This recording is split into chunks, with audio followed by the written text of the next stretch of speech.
Hello, everybody, and welcome back to Matt and John Make a Podcast live stream as we react to tonight's AEW and NXT. John, how you doing today? Not too bad, Matt. How are things over on your end of the spectrum? Um, Pretty good. Just like I say all the time, just trying to be sane and try to stay busy, make the best out of the situation that I can. Mm-hmm. But we have a lot of stuff to talk about. Um, I guess we can get in the AEW first. Mm-hmm. Um, like always, I'm AEW is on like kind of in the background for me, and you're basically that's your primary show. But from what I can tell, and I'm sure you will agree that I think AEW was much better this week than the last, let's say, 2 weeks. Yeah. There was there really wasn't anything stupid this week. I wouldn't say that it was a particularly a great show, but a solid show. Yeah, Um, I agree.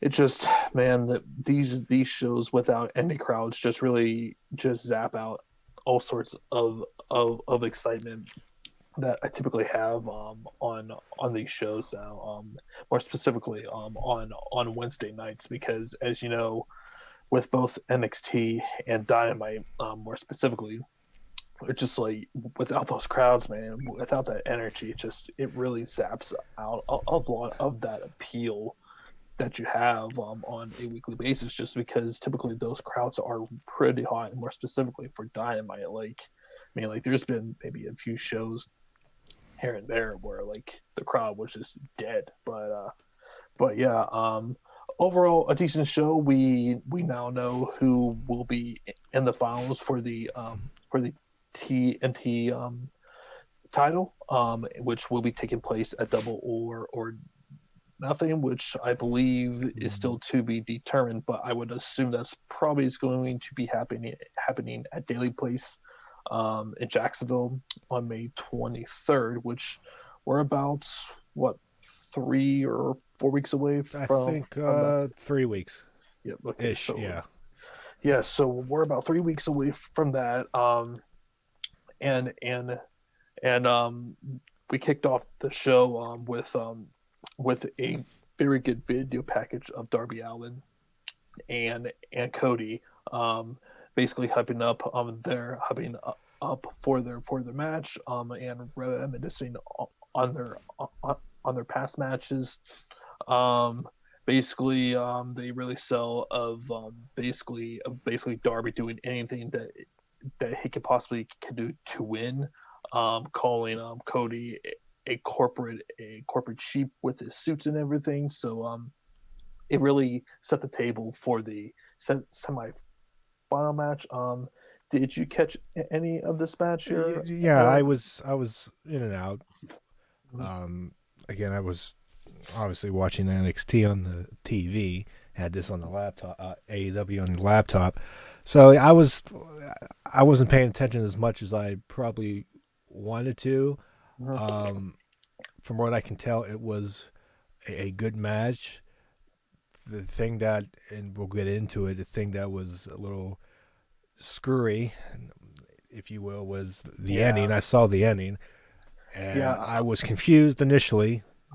I was too, because when the pin happened, I thought that they had him Darby win here. Yeah, Which is, and I initially tweeted at you. I'm like, hey, like hate to say I told you so, and then I heard Cody's music playing. I'm like, wait, what?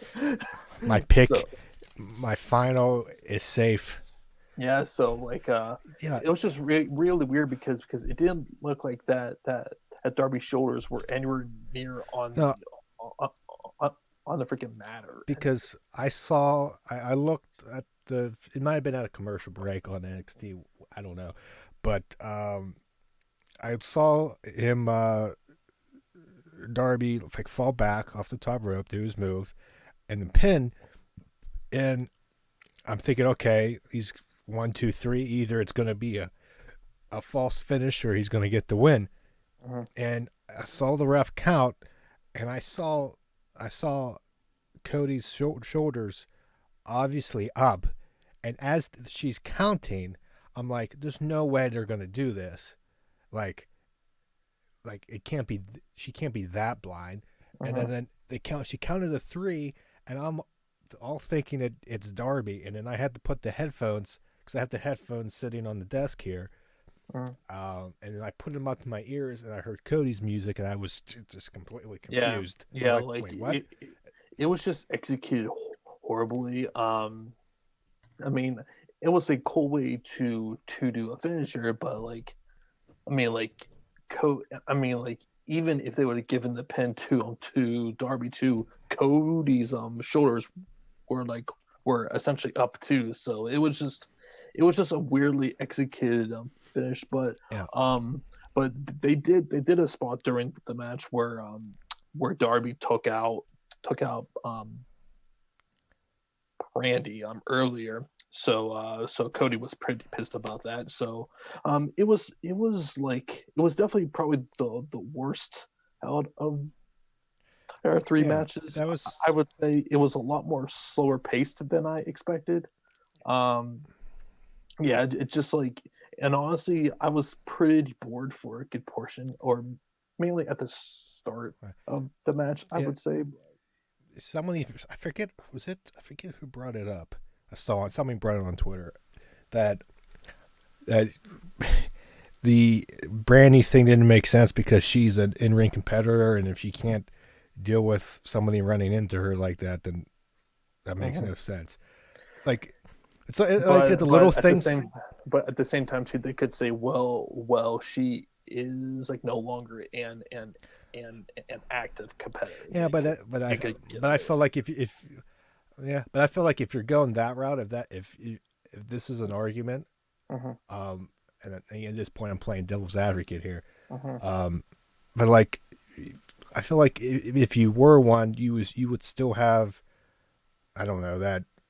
I think it's hard to say that, but I mean that's a nitpick here, and I don't want to like say that this match sucked because of that.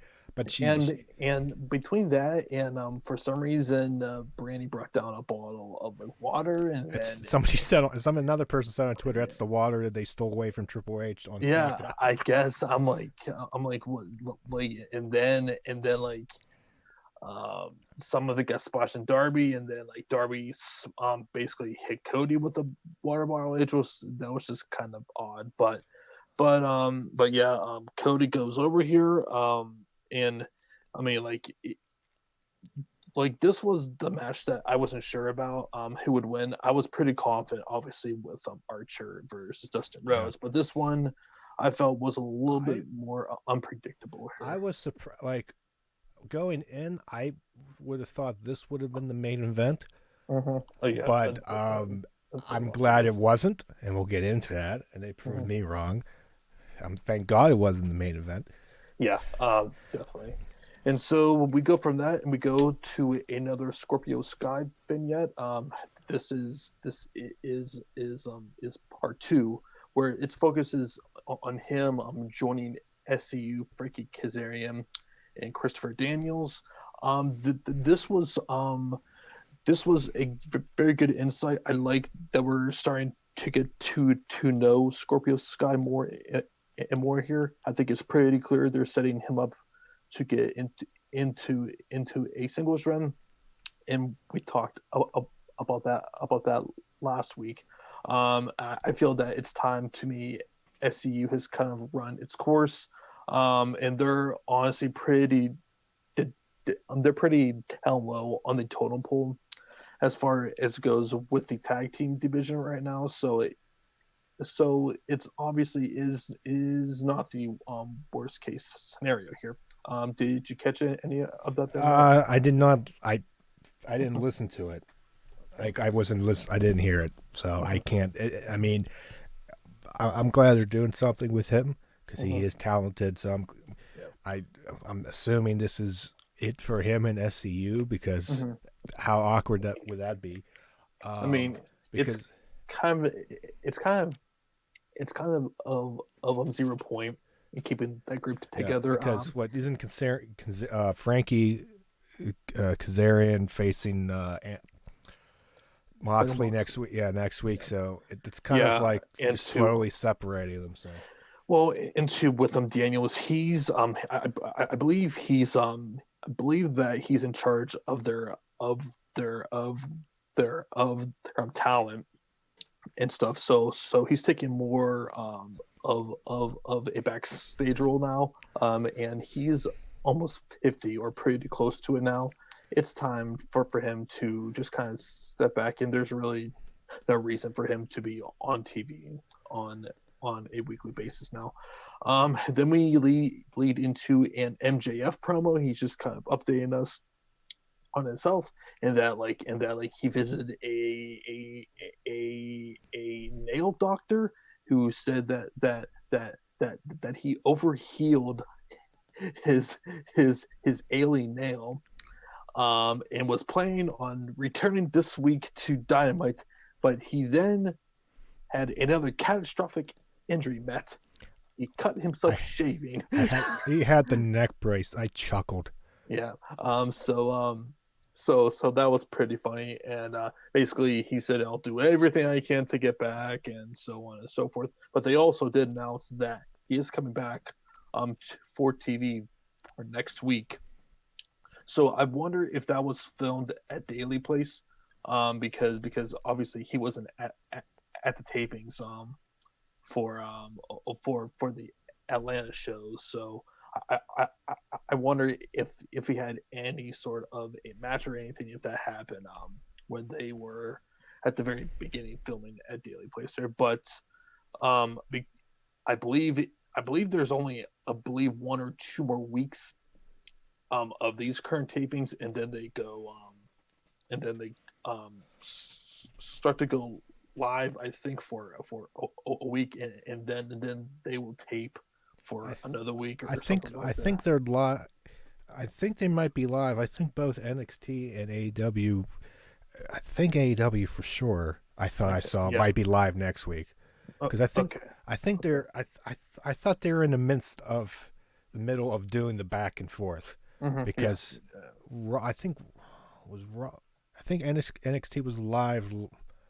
Was NXT live last week? It might have been. I don't know. I can't remember, but they're doing the back and forth now. I know that for sure.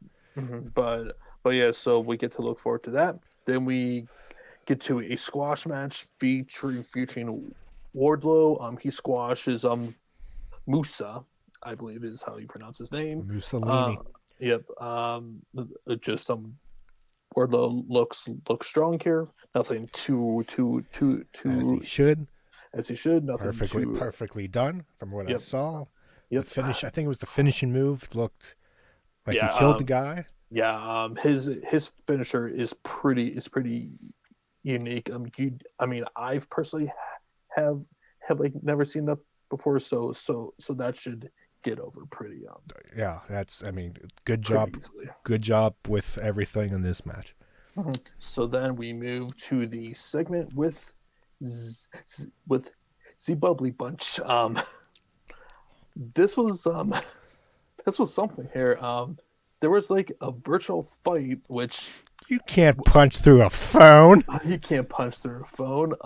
Or as Chris Jericho called it, the Manitoba Melee, which featured cameos from such as Virgil, Kevin Smith, Vicky Guerrero, and Lou Ferrigno. Yeah, I think there was one of the guys from. I could be wrong. Look, I thought it was one of the guys from Tiger King was in there. I could be wrong. There's somebody who looks familiar. If anybody's watching, and it was the guy with all the ladies by the pool. I thought it was one of the guys from Tiger King. I could be wrong. Maybe it's somebody else I can't think of. Yeah, and basically they were actually and Fluffy. Oh yeah, and also Fluffy too. That was kind of funny. So Yeah. So really solid, fun segment here. Although it did leave me a little bit a little bit I'm speechless because I didn't really know what to exactly tweet about that. I was like, I really don't know what to say I about this. I didn't hear the lead up to this. Mhm. So like I'm watching NXT and I look down and I just see people headbutting their phones. Yeah, So yeah, I was yeah. confused Mhm, and I saw like Kevin Smith and I was like, mhm, "Hey, famous person. Hey, mhm, another famous person. mhm. Somebody is getting tased through the phone somehow." Okay. Yeah. And It didn't then make sense, but okay, move on. mhm. and then we Funny I'm sorry, funny nonetheless, but mhm. I don't know. But anyways, Then we get into a tag team match between Best Friends versus Kip Sabian and Jimmy Havoc. I will say this was a lot better than I thought that it was going to be. Probably as best as you could have hoped for it to be. And if this wasn't a street fight slash no disqualification, it would probably have sucked. But basically, this was a car crash. These guys beat the crap out of each other. Trent's probably is going to have a very sore back after this match. But yeah, just a really fun tag here. Um, yeah, nothing else to really add there. yeah, Because just I didn't really even pay attention much, yeah, it's just unfortunately. yeah. I mean, like I wasn't really interested either, but the match did turn out to be pretty good. Then we then we lead into one of my favorite things about tonight. Dr. Britt Baker's role model,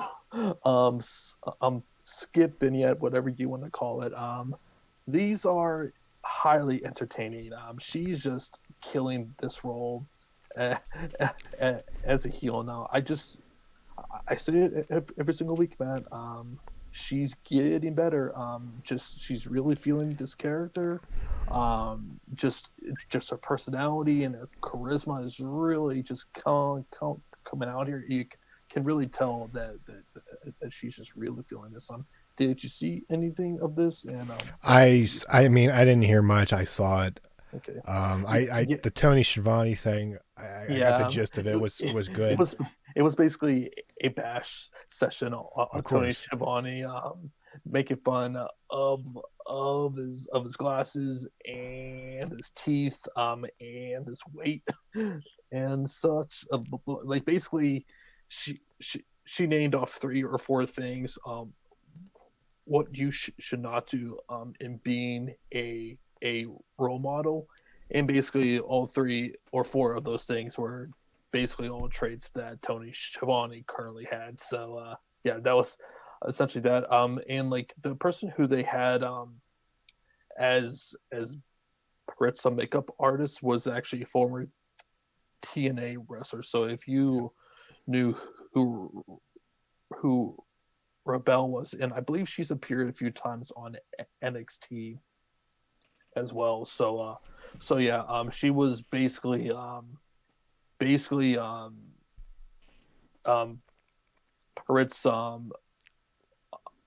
assistant, who she was constantly basically telling her to say things in a certain way to make her come off really good, and so on and so on. But yeah, this was really good. She's easily the best thing going on with the women right now in AEW, and I Yep, don't think it's really even close. absolutely.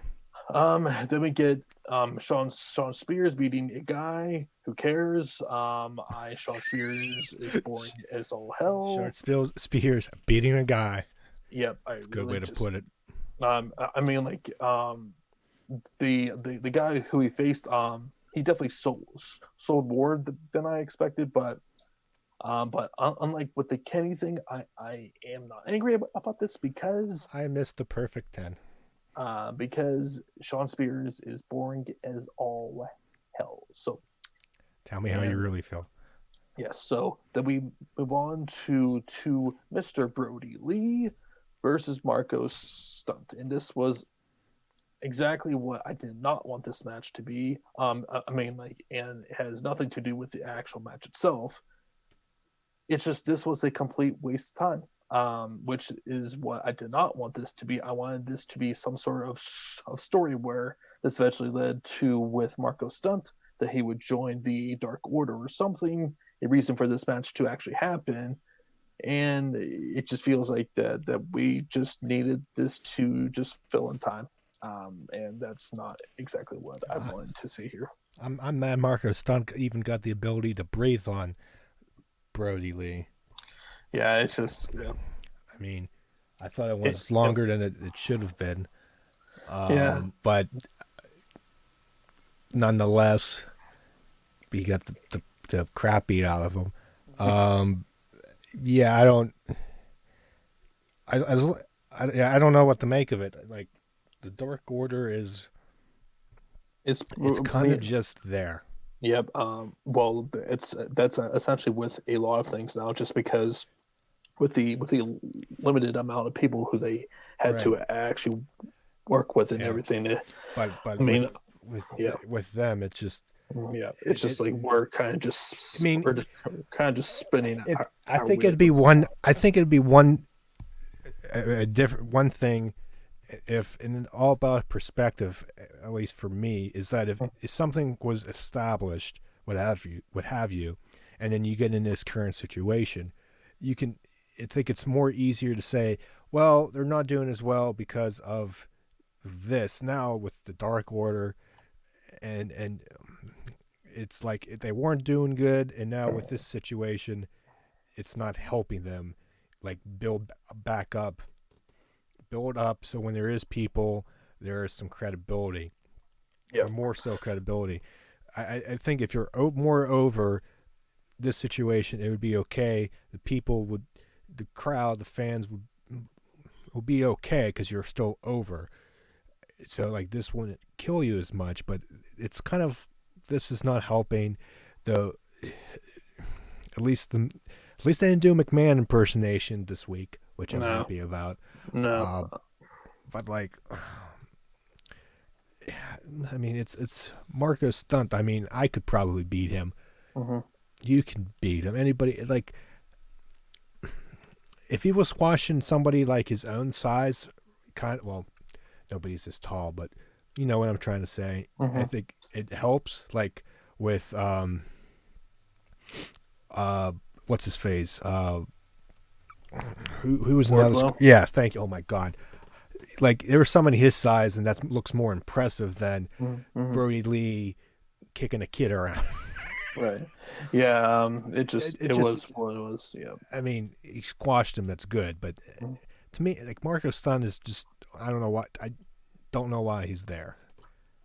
Yeah. That's It's kind kind of of what. Yeah. This was, as I said, just a waste of time. yeah. Anywho, I don't want to Yeah. waste no more time. Yeah. Then we moved on to a Jon Moxley promo. Basically, he was just announcing here that he's going to be on Dynamite for next week, and he will be facing it as we talked about earlier. He's going to be going one on one with Frankie Kazarian. He also said here everything that he currently is. I'm thankful for. Also, obviously talking about everything that's going on with in the world. And that he will be, as I said, on Dynamite for next week. So it looks like that that they'll be able to actually use some other people on the actual roster and not the same people who they have been using for the last 5 weeks here, 4 weeks here. So yeah, well, and it was also announced too that we're going to be having a tag team match between Chris Jericho, and Steve Guevara, or as Chris Jericho calls them, Lace Sex Gods, versus Kenny Omega and Roken Matt Hardy. This will be Matt's first match on Dynamite. I would imagine this is probably going to be closing the show next week. Yeah, I would. I So would. I would be shocked if yeah, it's not. yeah. So yeah, that should be pretty good. Dynamite. As I said, overall, and I completely forgot to talk about the main event here. Getting ahead of myself here. The other semifinal um match in the TNT tournament between Lance Archer versus Dustin Rhodes, and before Dustin Rhodes even comes out and Archer is making his entrance, he punches a dude coming out. I swear that's his thing now. He either punches a fan or someone on the outside while while he's going around. In this match, this was I would say a very well thought out, um well paced match. Just um Austin here just really put over Archer as just this unbeatable monster. I mean, like he like it just like they added color and everything into this, and just the lengths that Dustin went to get this guy over as just this badass freaking monster who can really beat anybody. Like it was a success, easily Archer's best match Mm-hmm. in the tournament. Honestly, I'm not sure if him versus Cody is going to be good as Dustin versus as Dustin versus Archer. We'll see about that. But just the lengths that they went to, and they gave this a lot of time to. I think this got around like 25 minutes or so, or at the very least they got 20. But they Archer exposed the top turnbuckle and just kept on repeatedly hitting Huston um hitting Huston's head on there, and it got so bad to the point where QT Marshall was starting to throw in the towel, and Cody stops him, and then basically Archer just grabs Dustin by his forehead and just basically Dustin passes out, and now our finals are set now, Matt, for the TNT um, title tournament, which, as I said, is happening at Double or Nothing on May 23rd. Lance Archer versus Cody Rhodes, which you feel like that this was going to be the plan all along, just by who was in the field here. Yeah. And they could really go either way, and I don't think it would be a terrible decision either way. I mean, it just kind of depends like what they actually want to do. I mean, if they want to like flat out, just there's no doubt about it, Lance Archer is going to be one of the guys. I think you put the title onto him, I think you have to. or you put it on Cody, who has instant credibility and is going to immediately put some star power behind that title. So I won't be I, mad if they choose either or. I I will say though, if they format this match to where Archer looks stupider or stuff, then yeah, I'm going to be very mad. But I feel like that if Archer does lose, it's going to be some like extremely fluky stuff to where it's not going to really hurt him. So, but I do think that they are definitely putting the title onto Archer. I think you. Yeah. I Cody would, doesn't need it. yeah, and that's kind You of get the hill to win. You build him up, and you have the baby face uh, chase Archer and build Mhm. somebody up to take him down. Cody, yeah, no, Cody doesn't need it. If you do something, no, Archer needs to win. You can't have him lose Mhm. because at this point you do something stupid for him to lose. It defeats the whole purpose of everything. Um, no, I think I'm giving it like a 96% chance that Archer wins. I mean, he should establish the star. Mm-hmm. You need get the star. This is not like if this was maybe like at WWE main roster, maybe you can see that, and I would probably not be as I'd be like 70% chance, but no, I think you establish a star, let him run with the title, build somebody up to beat him, and put somebody else over. I mean, the only thing I can think of too is like they're going to put the title onto Archer, who then you build up a program with him versus Darby at some point, or hell, even do a match say like him versus Hangman, which that would be a buzzsaw to say the somebody least. else, Cody. Yes, so like Cody's fine without it. Yep, and I think that's probably where they're going to go. And thus, that was AEW Dynamite, and we'll see how the ratings turn out this week, because they were kind of weird last week. Yeah, I'm gonna predict the same. I'm gonna predict the same. Maybe both slightly down from each. Overall down from everybody on average, but I think AEW is gonna. Yeah, and typically, but it's and typically at this point, ratings, I don't care. Yeah, and typically with the ratings, I'll like check how the actual trends are on Twitter to see where everything's at. But I mean, like the thing is, with Dynamite, they're typically 1, 2, or 3 every single week, so it really doesn't really gauge how well from a viewership standpoint that they're actually doing. But I did see at one point with NXT, I think they were like 3 or 4 at one point. I think that was during the first hour there. So, yeah, I mean, you could look at both sides of the coin. You could say, okay, maybe the viewership's down for each and all that, but if they're still top 5 of the night, then it's still a win for everybody, because you're not like out of the top 10 for a basic cable or whatever. So I'm gonna say it's close. I think AEW gets the edge. They win the 18 to 34 demo, because you get the younger audience. They're gonna win that like always. Yeah.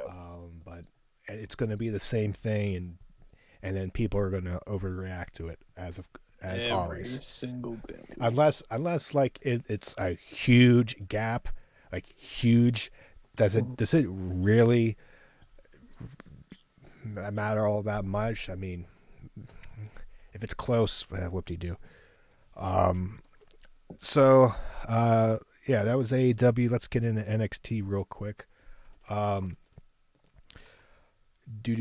We had Morrow back. Morrow was back. So was Beth Phoenix. That was a good change of pace. I mean, Morrow brings a lot of energy to the show, and it's badly needed, obviously, with no people in the stands. So we start out with a cruiserweight tournament match. In Group B, we have Isaiah Swerve Scott versus El Hijo del Fantasma. Pretty good match, decent match. But Isaiah Swerve Scott gets the win here with, I think, a roll up into a pin, I believe. A Rowan, I think it was a regular pin. I'm sorry. I forget the end. But regardless, they're both at 1-1 now in the Group B bracket, or pairing, or grouping. Group B grouping. At the end, there was a promo. Swerve Scott puts over Phantasma, saying he knew him from before NXT, and he's great, and that he needs this more than anybody else in the tournament. Kind of like the after-match promos from everybody in this tournament. It kind of makes it, I don't know, more real. Mm-hmm. If more sport like. More sport like media stuff. Yeah. I'm sure John Stossel would disagrey, but we'll get into that on Saturday. Fuck that guy. I'll just say that. I can't wait to talk about that. Either on the MB show or on our weekly podcast. Yeah. Then they had a break. They come back with Dominik Dijakovic.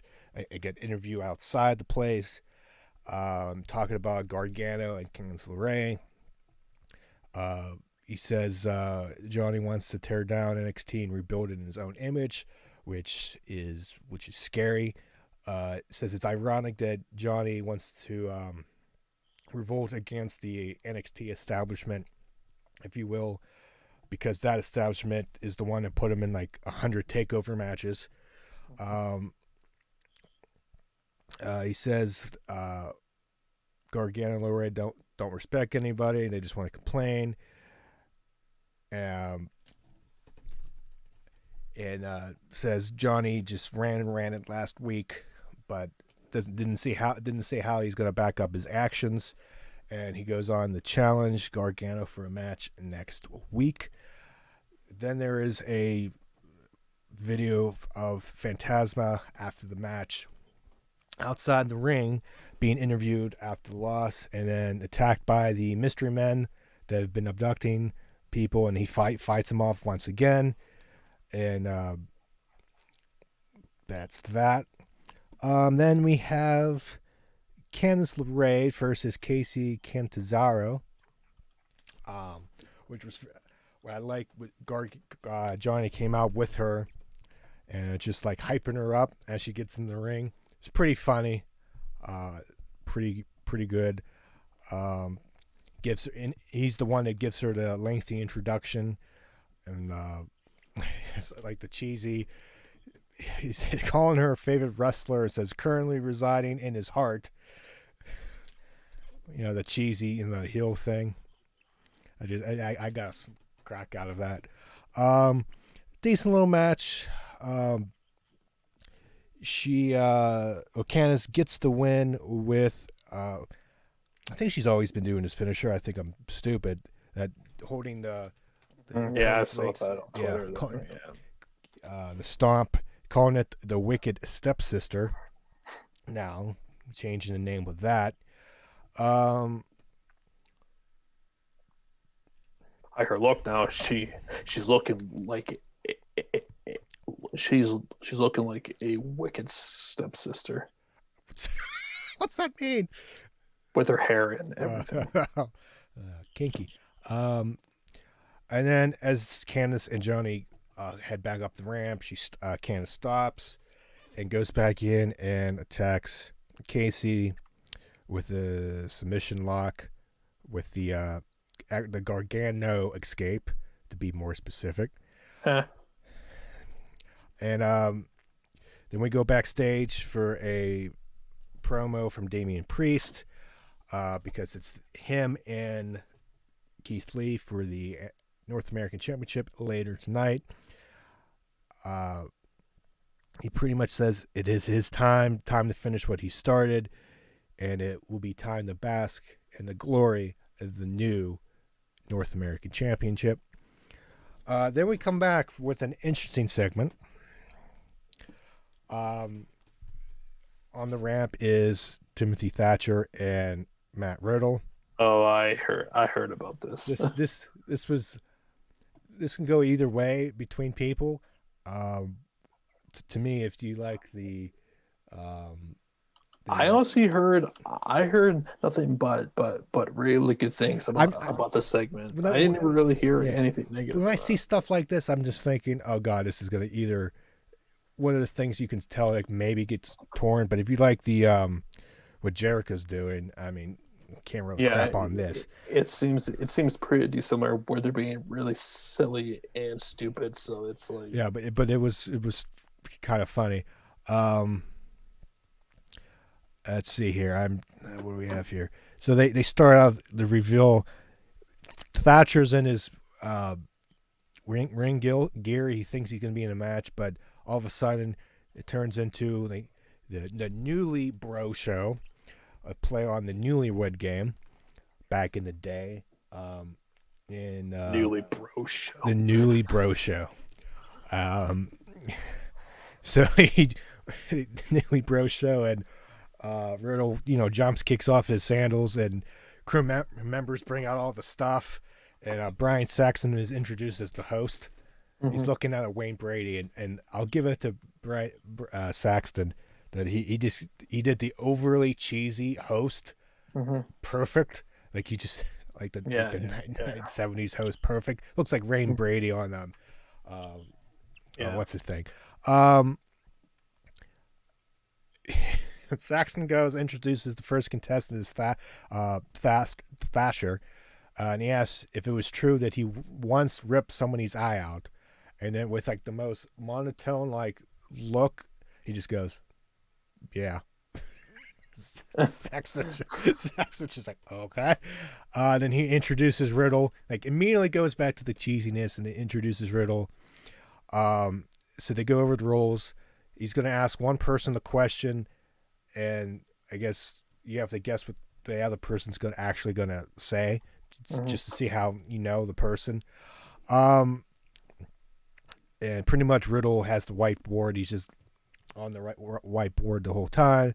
So the first question was, what did Riddle have for breakfast this morning? And Thatcher just looks like confused and goes, I have no idea. And Riddle turns around and goes, I have no... what did he say? He goes, I don't know, bro. He goes, I don't even know what I did this morning or whatever. And he goes, my wife makes it. And he just stares in the abyss like he's high. It was hilarious. Then the next question was, what does Saxton asked Thatcher about watching TV, and Thatcher says he doesn't own a TV. I think what was his favorite TV show? I think it was his favorite TV show. What was the question? And Thatcher's going, I don't own one, but if the price is right, I would. And Riddle turns around the thing and says, the price is right. So Saxton asked Thatcher if he ever Netflixed and chilled, since he doesn't have a TV. And he goes, Thatcher goes, I don't need Netflix to chill. You gotta watch it. I'm doing terribly explaining this, but it was hilarious. I'm envisioning him just saying this with the most straightest, most straightest. Yes. Now Saxton asked Thatcher, where is the weirdest place that he's done it as a professional wrestler? Oh, I was thinking about something completely different there. Yes, and Thatcher says the ring, but one time he had a triple threat at a laundromat.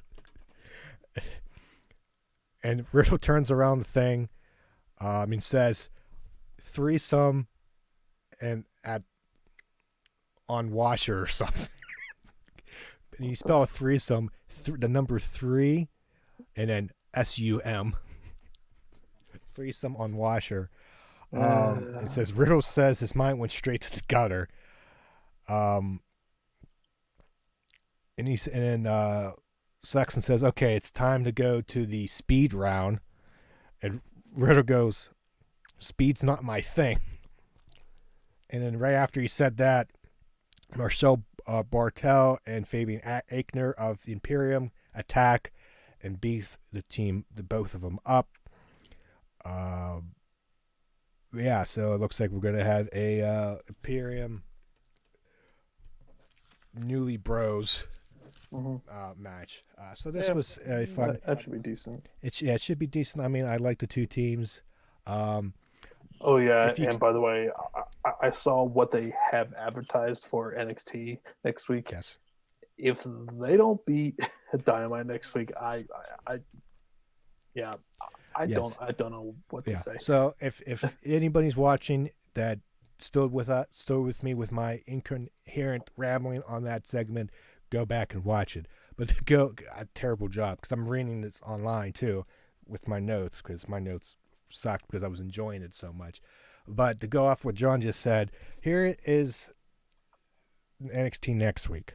We have Adam Cole versus Velveteen Dream for the NXT Championship. Charlotte versus Io Shirai for the NXT Women's Championship. Karrion Kross debuts. And Johnny Gargano versus Dominic and Scarlett. How can you mention one man and not forget his hot ass girlfriend, Scarlett Bordeaux? Yeah. Shameful. Shame. Shame. I was going to make a burn about myself, but I don't know how I was going to say it. But anyway, we've seen enough of that. And then Johnny Gargano versus Dominic Dijakovic. Jesus Christ! So NXT next week is, I believe they're live, is stacked.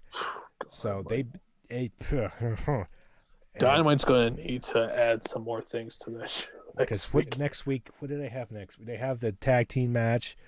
They have Kazarian versus Moxley as of right now. Yeah, and so, that's here. That's whatever that is. Yeah. I mean, that's something new.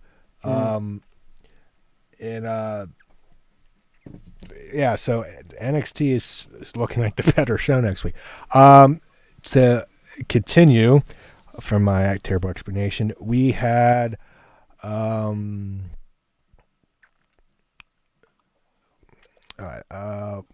Cole backstage, and Cole he says Regal is made him versus Cole for next week official. What else he says? I laughed at this. He goes, the dream is experience no one ever wanted, and I kind of laughed. I giggled because of what happened this past week. To me, that was funny. I was like, oh, that's a good line. And then after that, we had Mia Yim versus Charlotte Flair. I want to say this was close, if not second, the best match of the night, in my opinion. I think this was really good. This is one of the situations where a crowd would really, really help this match. Just because these two are just so good.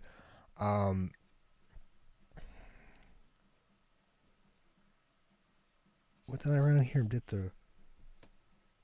At one point during the match, I thought this was a good spot. Mia Yim did the, you know how Andrade goes into the ropes and kind of catches himself and kind of lays in between the ropes. Mia Yim did that to Charlotte, which was hilarious. Oh, taunt her. Yeah, just a bit there. But Charlotte, rightfully so, gets the win with the figure 8, and then after the match, Io Shirai comes down and kind of just starts screaming like Japanese at her, and this is Japanese, right? She's Japanese, right? Who? Io Shirai? Yeah. Okay. Yeah. I feel like Michael Scott in The Office. I don't know. But she goes, next week, you're mine, to Charlotte. We have that. So, again, that's another match that's next week, like I said. Then there's a vignette for Karrion Kross and Scarlett. Scarlett pretty much was the only one speaking in this. Nothing wrong with that. Nothing wrong with that. We see them both, and and they end with time stops on NXT next week. Mm-hmm. Then we have the Casey interview with Casey. Canzaro being helped backstage, looking by a trainer. Candice LeRae and Johnny Gargano walk by, and LeRae says, "This is the new NXT. Get used to it." I'll bring something up that. Did you notice that with the trainer was actually physically touching Casey without any gloves or anything? I know, I didn't say that. Yeah, it's not an essential business anymore. Kick him out. I was like, God damn it, guys! What trainer? What degree did you get yours? Apparently, I was like, huh.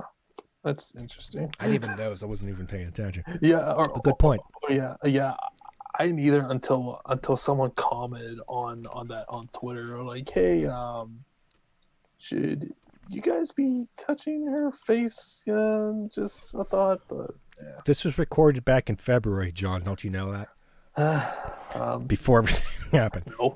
No. No. And then another thing that's happening next week, I forgot the ad, is that Finn Balor is going to call out his attacker from last week. So Finn Balor is going to be on the show. Jesus Christ. So that's a stacked show, let me tell you. So next we have Dexter Loomis versus Shane Thorne. I believe Shane Thorne's the one that in a tag team with on Raw now with MVP as manager. So Shane Thorne got some offense in. This wasn't really a squash match by any stretch of the imagination. Shane Thorne good, but Dexter Loomis ultimately gets the win. Puts him in a arm triangle submission. Thank you for Mauro being on the show to actually call the moves that I can actually know. And Thorne passes out. He doesn't tap out. So I think that's a good call there if he's going on the main roster, so to speak. Dexter Loomis, scary and creepy as always. Kind of like the gimmick. There's a tweet. They show a tweet from Jordan Devlin. Says the winner of the tournament will win the winner of the Ultimate Jam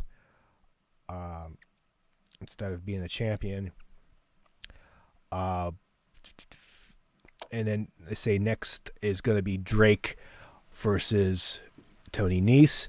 But before the match starts, we have a backstage promo with Keith Lee, who can barely talk. He's selling the attack from last week with the nightstick.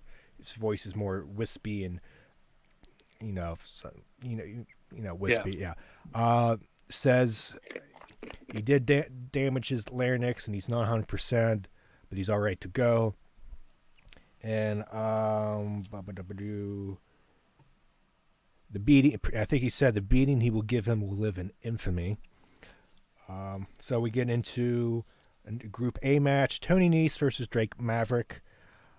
I think this was a good match in the beginning. Tony Nese was really beating on Drake Maverick, and Drake Maverick got the comeback, and then they kind of go back and forth at the end. And the ending I thought was cool.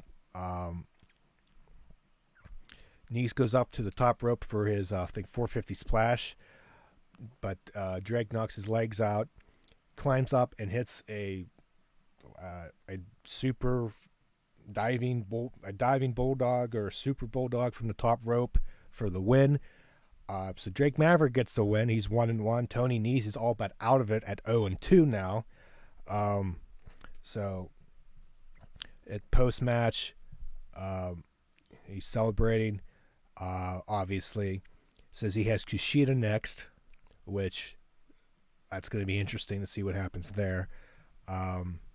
Says he's not leaving this place. He loves this place too much, and he's not going to leave until he's NXT Cruiserweight Champion. And then we get the main event, the North American title match between Keith Lee and Damian Priest. I thought this was really good. I think this was a hard-hitting match, in my opinion. Something I'm not surprised with how this match went. A couple key moments I wrote down that I liked. Near the beginning, they're out on the other side of the barricade, out where the audience would have been, and Keith Lee picks Damian Priest up, and from the barricade throws him and hits the apron, which looked nasty and looked impressive because Damian Priest is not, a shrub by any means situation, but he tossed him into the apron, almost large man on top of the apron. So from the barricade, I don't know, 2 feet, I don't know, but it looked impressive. That was pretty cool. Then Priest Keith Lee was outside the ring catching his breath. They were selling it that he needed to catch his breath because of his throat, and so corner outside the ring, and Damian Priest jumped and dove over the top rope and did like a dive to Lee in the corner, which I thought was impressive. I never saw him do it. Not so much like directly over the ring post like Ricochet does, maybe slightly off to the side, but impressive nonetheless. That was pretty cool. Keith Lee did like the Cesaro suplex from like the apron, had Damian Priest from the apron. I think he was, I don't know if was Keith Lee on the rope or on the ring. Let me see. I don't know if he was on the rope, but he picked him up from the apron and did the suplex on him, which another impressive thing. Yeah, I mean, he almost kind of did the Cesaro thing, so that was pretty good. I can't remember if he was. I can't remember if he was on the ropes or not, and it's making me mad. But anywho, and at the finish of the match, Priest grabs a nightstick in the belt, slides the belt to the ref, so he's distracted to put the belt back out. Goes and grabs the nightstick, tries to hit Lee, but Lee catches his arm, and this was a little, I don't want to say what, for me, how the execution, because like Lee's Priest is like all shocked, and Lee gets up and goes, "I am limitless," and slaps him in the chest and hits 2 spirit bombs for the win. Just that little thing, the whole catching the nightstick, the arm and whatnot. If you go back and watch it, especially the replay, it didn't work, but whatever. Lee gets the win and it retains the North American Championship. I think overall, I think it was a good show. I think, in my opinion, both shows were good. But next week, NXT seems to deliver. I get that they have to deliver. And speaking of Dynamite, they just announced as well, Cody Rhodes versus Jelly. He's back next week. Well, that's going to put butts in the seats. Take a why? Like NXT. The only thing I can think of is this: like they probably filmed some matches at Daily Place, and this might have been one of them. But it's just like, just don't care. Yeah, unfortunately. But yeah, do you have? I didn't ask. Did you have any? I know you didn't watch it yet. You have any quick thoughts about NXT? No, as you can imagine, I didn't really pay attention to it. I saw a few clips of the show. I saw some things with the Candace stuff and where that's going. And I saw some other clips for the Cruiserweight tournament and stuff, but and just basically what's going to be going down or next week. I mean, it's essentially a mini takeover next week. So yeah, pretty much. So they should hopefully win. I would. Yeah, I don't know if you go back and watch do you go back and watch the whole thing? No, usually, or you just watch clips? Yeah, I just basically watch clips at this point. It's like, it's nothing against NXT. It's just I'm not emotionally invested into that show right now. Yeah, that's and especially now, like I'm not trying to watch too many wrestling shows. I'll typically just stick with them Dynamite, and I'm not gonna lie, at some points on some weeks they're really hard to get through just because zero crowd. But yeah. But I might watch NXT a little bit more next week just based on what's happening, and especially too if Dynamite doesn't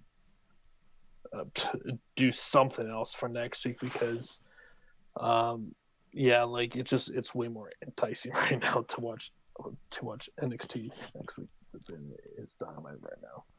Yeah, that's fair.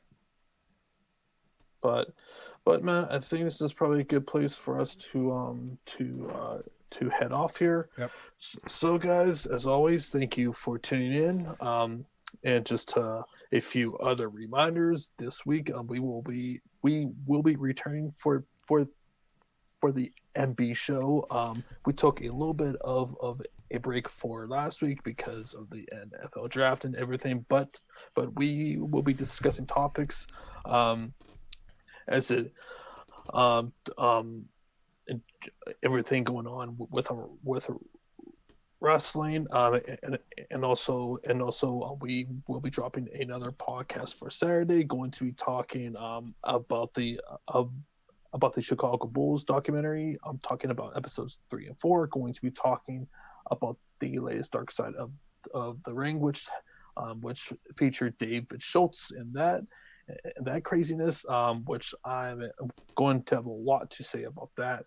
And there's also been some rumors floating around about possibly Disney or Fox possibly buying the WWE. So we're going to touch a little bit into that if that were to some crazy thing like that would to ever happen. So stay tuned for that. The NB show will be at 6:30 on Friday instead of normal 7, just because I have work meeting at Zoom meeting stuff I want to be a part of at 7, so we're going to push it up a half hour. So this is kind of like just a 1 week thing here, so we're going to push it up. So stay tuned for that. And like John said, what we're going to talk about this Saturday during the podcast at 3 p.m. here on the channel. So, John, if you don't have anything else to add, thanks for tuning in. Thanks for liking, commenting, subscribing, and all that fun stuff. So with that, thanks for watching, and we'll see you on the NB show on Friday.